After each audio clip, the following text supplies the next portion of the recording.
Sa araw na ito ay naligaw ako sa isang niyuga na hindi ko alam kung saan ito papunta. At sa di inaasahang pangyayari ay may nakita akong nakatayo sa gilid ng isang niyog na kung saan kung hindi mo ito pansinin ay hindi mo ito makikita. Akala ko malikmata ko lang ito, pero nung inedit ko ng video ito, na-confirm ko na may nakaitim na imahe sa gilid ng niyog. Kaya pansining mabuti sa kanang bahagi ng ating video.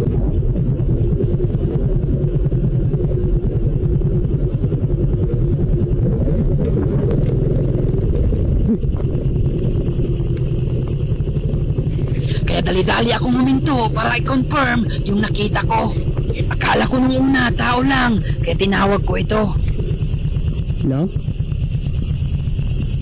Opo? Opo? Hello? Pansining mabuti ang liwanag ng aking flashlight. Maya-maya, bigla itong humina. Hello? Walang sumagot sa akin, kaya confirm na hindi tao yung nakita ko.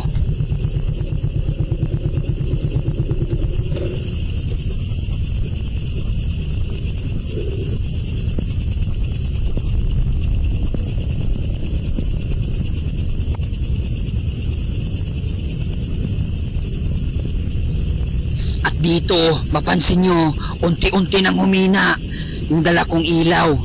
Kaya dito natin na-confirm na hindi tao yon, kundi isang black entity na kumuha ng energy sa ating flashlight.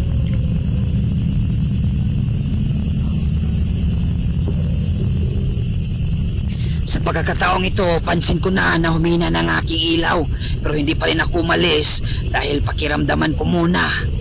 Baka nandito lang sa paligid natin. Kaya bumalik muna ako sa aking sasakyan para kunin ang ating dalang pangontra dahil hindi natin alam kung ano yung makalaban natin dito. Hindi ko alam kung tao ba yung nakita ko. Hindi ko sure, no? Pero nakaitim lahat eh. So ito kasing daan na to, wala nang dumadaan sa ganitong oras, lalo na pag sumapit na yung alas 8 ng gabi dahil iniiwasan talaga yung daan na to dahil mayroong nagpapakita dito. Hindi ko alam yun na ba yung nakita natin. Pagdating ko sa bahay, i-edit ko tong video natin. Tingnan natin kung klaro ba, kung solid ba yung ebidensya na nakuha natin. Kaya abangan nyo.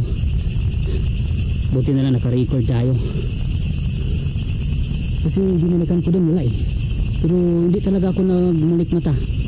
Kasi itong camera natin hindi to nagsisinungaling. Meron akong narinig. Hello? Hello? Hey!